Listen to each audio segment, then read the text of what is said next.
که چیرې حالت دې ته ورته روان وي لرې نه ده چې اشرف غني ته به هم د ولس په زړونو کې کومه مینه چې پرته ده هغه به پر نفرت بدله شي. خدای دې داسې نه کوي ځکه خلک له غني سره لیونۍ مینه لري. خو مشکل تنها په غني کې هم نه ده، دلته ستونزې ډېرې زیاتې دي.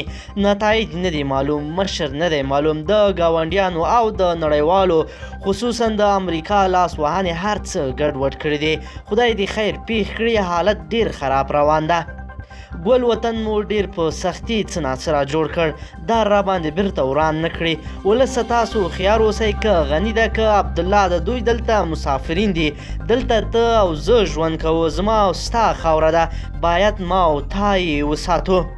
ولس له اشرف غني څه غواړي؟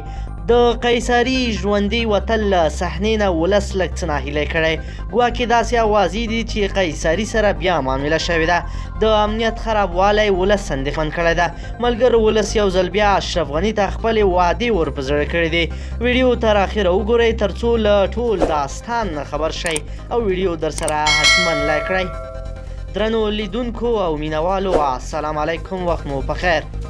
په تیرو نااعلان شوي ولسمشریزو ټاکنو کې د ولسمشر محمد اشرف غني ټاکنیز شعار ډېر عالي و. ولسمشر په ټاکنیز شعارونو کې ویلي و د زورواکۍ ریښې ورختمومه، حساب غواړم او حساب ورکومه.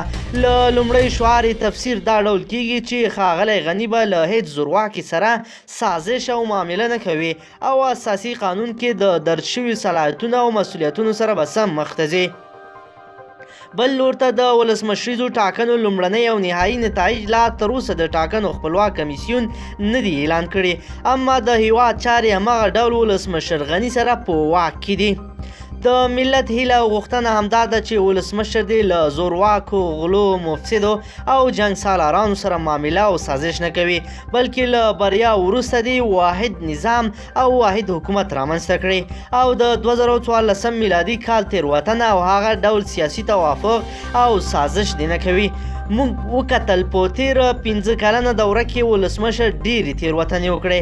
لومړی د ونډو په اساس یو سهامي حکومت رامنځته کړ چې خپله همدا د حکومت شریک د ډېرو ملي مسایلو پر خلاف ولاړ و، چې ښه مثال یې د برېښنایي تذکرې نه اخیستل، د سولې په مشورتي ناستو کې نه ګډون او غیره غیره، او همدا شان د حکومت یو قوي مخالف و. بل لور ته د زورواکو سره بیا خبرې اترې وي چې ولسمشر د ټاکنیزو کمپاینونو پر مهال یو شمېر جنګ سالارانو سره ناستې وکړې چې ډېرو ورته نیوکو ګوته ونیوله. خبره دا ده چې ولسمشر نه باید د زورواکو سره نرم چلند وکړي، بلکې پر وړاندې جدي چلند باید وکړي چې ملت دا غواړي چې زورواکي مهار شي، له غاصبینو غصب شوي ځمکې راوګرځول شي او داسې نورې. ویل کېږي تېره ورځ ملي ځواکونو سره یو زورواکی سنګر نیولی و. حکومت ته پکار دی چې خپل شعار تر عمله ورسوي او تېرې کیسې بیا تکرار نشي. په تېره کې لومړی معاون په اخلاقي فساد تورن و، اما دوسیې تر اوسه په څارنوالۍ کې تړلې پرته ده. همدا لامل دی چې زورواکو ته یو ډول جرأت په لاس ورکول کېږي او د ملت او حکومت پر وړاندې همدغه ډلې یو لوی سرخوږی وي.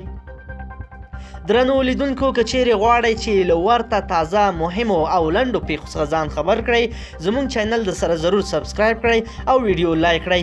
تل دې وي افغانستان، تل دې وي د افغانستان با غیوره ملت. د افغانستان د غیور ملت څخه یو وړاندیز ده چې تعصب دې نه کوي او د خپل وطن د ملي ګټو لپاره دې کار وکړي او د هغو څخه دې دفاع وکړي.